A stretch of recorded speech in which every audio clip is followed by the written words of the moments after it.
Vous n'avez jamais pensé à être immortel une fois dans votre vie? L'idée de pouvoir savoir qu'est-ce qui va se passer dans 200, 300 ans ou même 500 ans. On va pas parler de l'immortalité comme on peut le voir dans les séries ou dans les films. On parle notamment de Highlander ou Altered Carbon. Là, on va plutôt parler du transhumanisme. Aujourd'hui, on va vous faire un top 3 des idées futuristes pour savoir comment devenir immortel.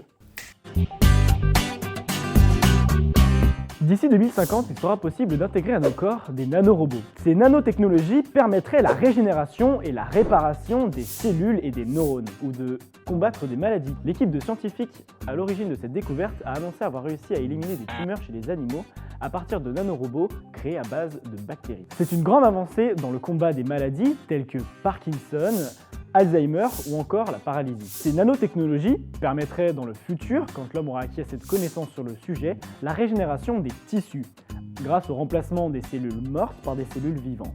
Il y a peu de temps de cela, le chercheur et directeur de l'IBNAM, Institute for Bionanotechnology in Medicine, Simon Stupp, a donné une conférence pour montrer les capacités des nanotechnologies et montrer l'une de leurs dernières expériences durant laquelle ils ont rendu en moins de 6 semaines l'usage de leurs pattes à des souris. Combattre les maladies et régénérer les tissus, les nanotechnologies sont les clés de l'immortalité. L'animation suspendue, plus communément appelée la biostase, est un procédé assimilable à l'hibernation, comme le font les ours ou les marmottes. C'est un procédé, comme vous l'aurez compris, qui fait hiberner le corps humain et ainsi ça le rendrait invulnérable aux séquelles du temps et des maladies. Il existe actuellement plusieurs techniques. Il y a le remplacement d'une partie de l'eau de l'organisme par le glycol, tel que l'éthylène glycol ou par le diméthylsulfuxide.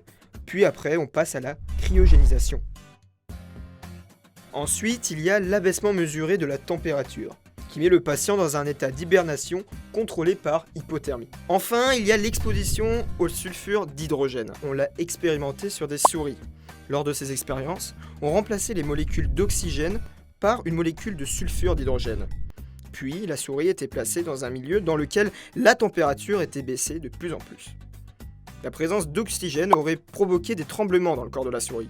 Mais ce remplacement par le sulfure d'hydrogène empêche ce tremblement et ralentit l'ensemble du fonctionnement du corps. Vous vous souvenez du film Avatar ou encore Transcendance?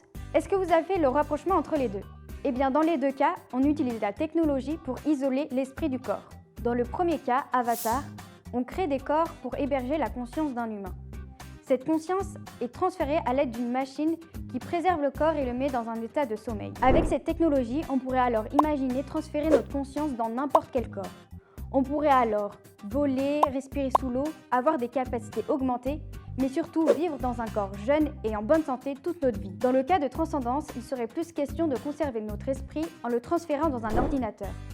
Cela nous permettrait de ne pas subir les désagréments de la vieillesse ou encore de la maladie. Le fait de séparer l'esprit du corps est un projet qui existe depuis 2005 grâce à l'école de Lausanne et l'IBM. Ce projet s'appelle Blue Brain. Ça n'existe pas encore, mais les scientifiques le prévoient pour 2045. Cette technologie vend du rêve, mais elle pose un gros problème éthique. J'espère que cet épisode vous a plu. Moi, je pars me faire cryogéniser, alors à dans 150 ans. Bye! Et non, je rigole, on se retrouve le mois prochain pour l'épisode 4. Salut!